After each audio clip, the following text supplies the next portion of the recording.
Morning everyone, welcome back to our channel. কেমন আছো তোমরা সবাই? আশা করছি সকলেই খুব ভালো আছে আর আমরাও খুব ভালো আছি। আজকের ব্লগটা আশা করছি তোমাদের সকলের খুব ভালো লাগবে। আজকের ব্লগে আমি অনেক সদস্যদের সাথে তোমাদের আলাপ করিয়ে দেবো, নিউ নিউ সদস্যদের সাথে আলাপ করাবো।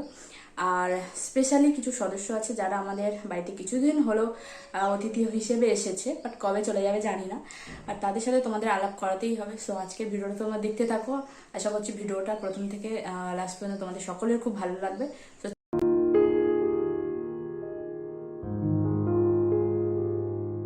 এদিকে আমি বসিয়ে দিয়েছি হচ্ছে ডিম সিদ্ধ। এই যে 3টে ডিম দিয়ে সিদ্ধ বসিয়ে দিয়েছি এখানে। আর এই যে মা এখানে ঘুগনি বানিয়ে নিয়েছে। তো এখানে আমি নিয়ে নিয়েছি 2খানা ডিম সিদ্ধ আর ঘুগনি মুড়ি, পেঁয়াজ কুচি। আমার পেঁয়াজ দিয়ে ঘুগনি ডিম দিয়ে খেতে বেশ ভালো লাগে। সেই ব্রেকফাস্টটা সেরে নিই, তারপরে তোমাদের সাথে দেখা হচ্ছে। বলেছিলাম নিউ সদস্য আমাদের বাড়িতে এসেছে কিছুজন, তো তাদেরকে দেখাবো তোমাদের। ওরা চলে এসেছে আমাদের বাড়িতে অনেকদিন হলো, বাট ভাড়া টাড়া কিছু দিচ্ছে না আর জানাইনি যে আমাদের বাড়িতে এসেছে। তো আসো দেখাবো তোমাদের, আসো।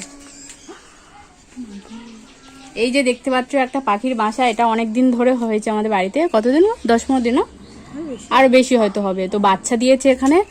তো এরাই আমাদের ফ্যামিলির নিউ সদস্য। তোমাদেরকে দেখাই, যে ভালো করে দেখতে পাবে কি জানি না। এই যে দেখো, এই যে ওর ছোট্ট বাসা, এই যে মুন্ডু বাড়ি আছে, দেখো মুন্ডুটা দেখতে পাচ্ছ। ওর মারা ওদিকে ডাকাডাকি করছে, বেশি দেখাতে পারবো না। দেখা যাচ্ছে, দেখি না।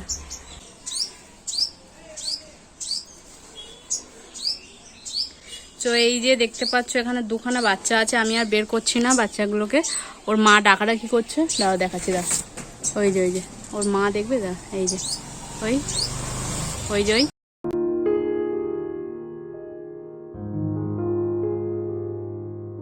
তো সকালবেলা বাবা নিয়ে এসে মাগুর মাছ, আর সেটাকে নিয়ে আমরা খেলতে বসে গেছি। আর আরুকে তো তোমরা দেখলেই, ও মাছকে দেখে কতটা ভয় পায়। সো মাগুর মাছ নিয়ে তোমাদেরকে একটা টিপস দিই। মাগুর মাছের মধ্যে নুন দিয়ে একটু ঢাকা দিয়ে রাখলে ওরা সঙ্গে সঙ্গে মারা যায়। তো সেটাকেই আমি চেক করছিলাম যে মারা গেছে কিনা, না তো কাঁটা মারলে আমার জীবন শেষ। তো মাগুর মাছ নিয়ে এদিকে একটু পরিষ্কার করছিলাম, কেননা মাগুর মাছের গায়ে যে কালো যে নোংরাটা থাকে সেটা লবণ দিয়ে একটু ঘষলেই পরিষ্কার হয়ে যায়।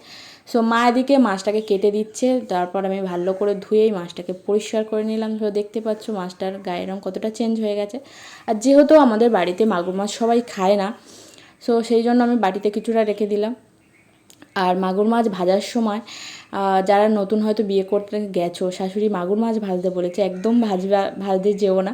যদি এই টিপসটা না জানা থাকে তাহলে ব্লাস্ট হয়ে ফেসের রঙটাই চেঞ্জ হয়ে যেতে পারে। কারণ মাগুর মাছ ভাজার সময় যদি তুমি ঢাকা দিয়ে না ভাজো, তাহলে মাগুর মাছের প্রচুর ফাটে এবং পুরো ফেসে তোমার একদম অবস্থা খারাপ করে দেবে। সো তারপর আমি এদিকে মাগুর মাছের একদম পাতলা ঝোল বানাবো, আজকের একটু হেলদি বানাবো ভাবছি। বাট তাও মাগুর মাছের মানে ঝোলের রঙ একদম লাল লাল হয়ে গেছে। সো অনেক চেষ্টা করেছি অনেকটা হেলদি বানানোর। তার এদিকে হচ্ছে আমাদের বাঁধাকপির একটা সব রকম সবজি দিয়ে বাঁধাকপির একটা তরকারি হচ্ছে। আর সকালবেলাতেই রাম হচ্ছে সব সবেদাগুলো পেড়ে নিয়ে এসছে গাছ থেকে। সেই জন্য আমার ভীষণ রাগ হয়েছিল। তারপরে ভেবে দেখলাম না, ঠিকই করেছে, কেননা সবেদাগুলো ছোটোবেলাতেই পেকে গেছে। তোমরা দেখতেই পাচ্ছ ছোট ছোট সব পেকে যাচ্ছে, সেই জন্য করে পেরে নিয়ে চলে এসেছে। আর এদিকে আমার কর্নফ্লেক্স চলে এসেছে। এখন আমার তো শুধু কর্নফ্লেক্স, ওটস এই সব সকালেই খাই, সেই জন্য এটা শেষ হয়ে গেছিলো। তো ওকে আমি বলেছিলাম, ও নিয়ে চলে এসেছে। তো সেটাকেই আমি একটা কৌটোর মধ্যে করে ভরে রেখে দিলাম। আর সব থেকে আমার মশলা ঢালতে গেলে ভীষণ রাগ হয় লবণ আর লঙ্কার উপর, কারণ এগুলো যদি একবার মেঝেতে ছড়িয়ে যায় না, এদের পরিষ্কার করতে ভীষণ মাথা গরম হয়ে যায়। তো লবণটাকে আমি ঢেলে নিলাম। আর এদিকে একটু ডিম ঝুরি করে ভেজে নিচ্ছিলাম। আর অনেক দিন বলার পর ফাইনালি মা হচ্ছে আম নিয়ে এসেছে। তো দেখতেই পাচ্ছ অনেকগুলো আম আর কি। তো সে মা ওদিকে কাটাকুটি করছে আর কি আমটাকে।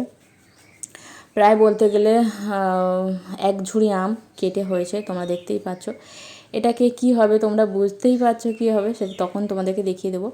তারপর আমরা হচ্ছে একটু ফলাহার করে নিলাম, জাম খেয়ে নিয়েছি। তারপর বাবা এখানে সুন্দর লিচু নিয়ে এসেছিলো। আর এবারে সত্যি বলতে আমরা অনেক লিচু খেয়েছি।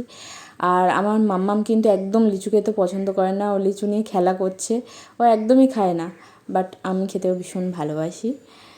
তো ওদিকে আমি রান্না করছি আর মা হচ্ছে আমটা কেটে নিয়েছে, আজকে হবে আমের আচার। অনেকদিন ধরে মাকে বলছিলাম, অ্যাকচুয়ালি এটা আমার একটা বাজে হ্যাবিট হয়ে গেছে, প্রতি বছর আমের আচার বানাতে হবে আর কি। যদি আমের আচার থেকেও যায় তাও মাকে বলি যে না আমের আচার বানাও, মানে প্রতি বছর আমার নতুন নতুন আমের আচার চাই। মানে এক বছর থেকে গেল সেই আচারটা আমার পরে আর খেতে ইচ্ছা করে না। ওই জন্য বললাম মাকে যে অল্প আম নিয়ে আসবে, বেশি আম না আনার দোকান, জাস্ট 1 বছর হবে, আর সেইভাবে খাইও না, মানে ইচ্ছা হলে তখন খাই। তো মা নিয়ে এসছে এখানে 3 কেজি মতন আম নিয়ে এসছে, সেগুলোকে কেটে ধুয়ে একটু বাইরে শুকাতে দিয়েছে। শুকিয়ে গেলে কিছুক্ষণের জন্য তারপরে আচারটা বানাবে আজকে। তো মানে যখন বানাবে তখন দেখিয়ে দেবো আর কি কেমন আমের আচার বানাচ্ছে। একটা বড় কড়াই বের করেছে তার জন্য আমের আচার বানাবে বলে। রান্না করছিলাম, 2 রকম আইটেম হয়ে গেছে, তারপর তো আবার এই তরকারিটা আবার নতুন অ্যাড হচ্ছে। আমি ভালো যে হয়ে গেছে আমার রান্না হয়ে গেছে, রান্না করতে বেরিয়ে যাবো। এবার শাশুড়ি মা বললো যে না তাড়াতাড়ি বের করা যাবে না, বৌমাকে আরেকটা অ্যাড করে দিই। ছোটো শাশুড়ি মা আবার অ্যাড করেছে, সেই জন্য করে পটলের তরকারিটা বানাচ্ছি। তো এটা হয়ে গেলে তারপর মা হচ্ছে আচারটাকে মা আচার বানাবে। এখানে হয়ে গেছে, এবার আমি এগুলোতে ডিমগুলো অ্যাড করে দেবো, দিলেই কমপ্লিট হয়ে যাবে।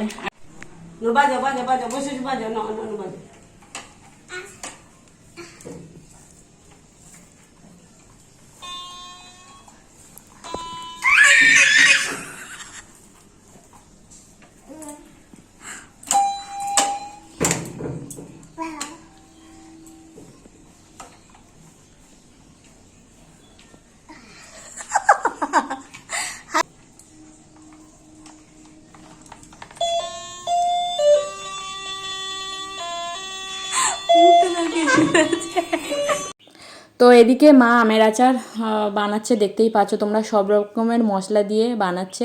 এবার কি কি মশলা দিয়ে যে আমি জানি না, তখন আমি ছিলাম না, যাই হোক। তো এদিকে আমি আমের আচারটাকে নাড়ছি যাতে বসে না যায় আর কি। সো গাইস, এখন চলে এসেছি, আমি কিছু কেনাকাটা করেছি, সেগুলো তোমাদের সাথে শেয়ার করার জন্য। তো চলো কি কি কেনাকাটা করেছি সেগুলো তোমাদেরকে দেখিয়ে দিই। তো প্রথমে এটাতে দেখতে পাচ্ছ কটা কুর্তি আছে, তোমাদের দেখাই। এই কুর্তিটা হচ্ছে আমার বোন গিফট করেছে, আমার খুব ভালো লেগেছে, ব্ল্যাক কালারের কুর্তি গিফট করেছে। বাট আমার ভীষণ আনন্দ হয়েছে, কেউ আমাকে গিফট করলে ভীষণ আনন্দ হয় এটা। তো এই একটা কুর্তি, এই দুটো কুর্তি আমি কিনেছি, ওটা তো বোন গিফট করেছে। এই কুর্তিটা কি বলি গোল্ডেন কালারের, বাড়িতে আনার পর মনে হচ্ছে আমার খুব একটা ভালো লাগছিল, বাট পরলে মোটামুটি চলে যাবে এরকম একটা ব্যাপার। এই একটা কালারের কুর্তি, এর মধ্যে গোল্ডেনের ছোট ছোট কাজ করা আছে গোল্ডেনের মধ্যে। এই কুর্তি, এই সিম্পল কুর্তি আমি পছন্দ করেছি, এটা নিয়ে নিয়েছি। এর হাতাটা যাচ্ছে এই ধরনের, বেশ ভালো। আর এই যে গেল, তো এর মধ্যে কি আছে সেগুলো তোমাদের দেখাই, যাক সেই জন্য কেনা হচ্ছে। এই একটা গেল, ঝগড়া যাচ্ছে একটা গেঞ্জি হালকা পিঙ্ক কালারের মধ্যে, সুন্দর লাগছে, বেশ আমার খুব ভালো লেগেছে, সেই জন্য এই দুটো এই সিম্পলের মধ্যে এই গেঞ্জি দুটো নিয়ে নিয়েছি। আর এবার দেখাই, এটা ওয়ান পিস বলে না কুর্তি বলে? ওয়ান পিস এটা নিয়েছি ওয়ান পিস, দেখাই।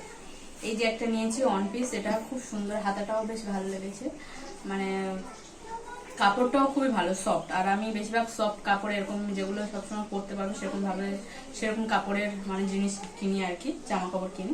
তো এটা বেশ ভালো লেগেছে। তার সাথে আছে এরকম একটা কোমরে বেল্টের মতো দড়ি দেওয়া আছে, বেশ সুন্দর করে তুমি ইয়ে করতে পারবে আর কি, ডিজাইন করে নিতে পারবে।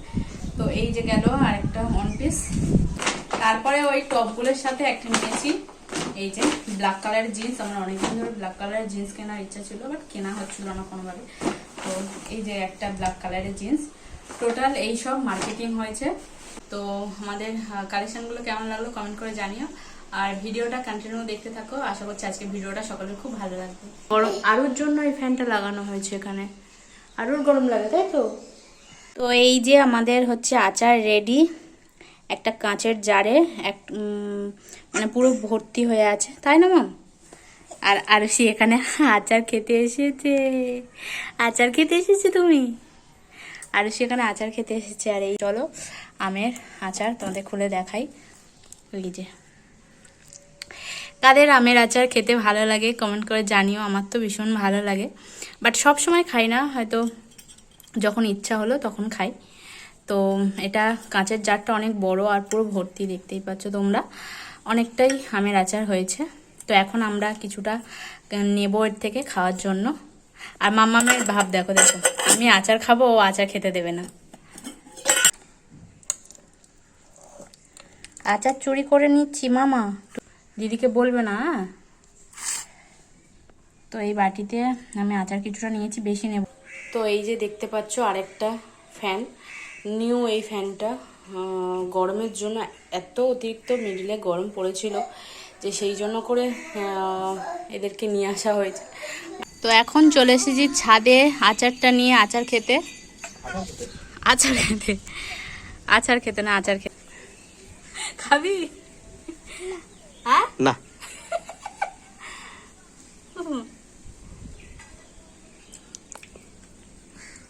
আচারটাতে একটু হচ্ছে মিষ্টি কম আছে, আর সব ঠিক আছে। খাবি? খাবি না, বদমাস করে আবার খাই না। তো এই সিঁড়িটা দেখতে পাচ্ছ, এটা হচ্ছে আমাদের বাড়িতে নতুন এসেছে উপরে ছাদে ওঠার জন্য। তারপর এমনি টুকিটাকি আমাদের হচ্ছে ঠাকুর ঘরে কাজ যখন হয় সেই সবের জন্য এই সিঁড়িটা নতুন কেনা হয়েছে।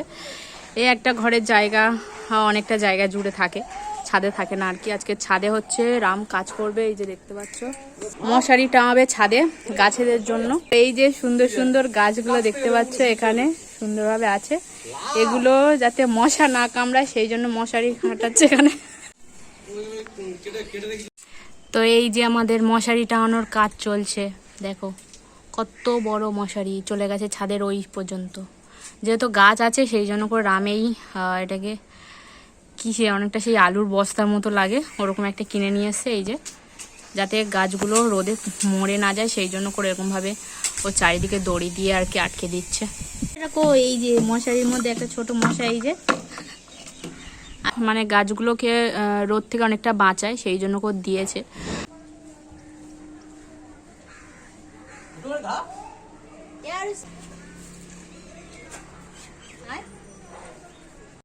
ছাদে বেশ কিছুক্ষণ আড্ডা মারার পর চলে এসেছি আমরা নিচে, আর এখানে চলে এসেছি আরুষির স্যারেল্যাক্স।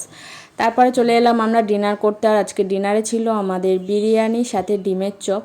সো ডিনার সেরে চলে এসেছি, এখন D10 প্যাক লাগিয়ে বসে আছি আমি।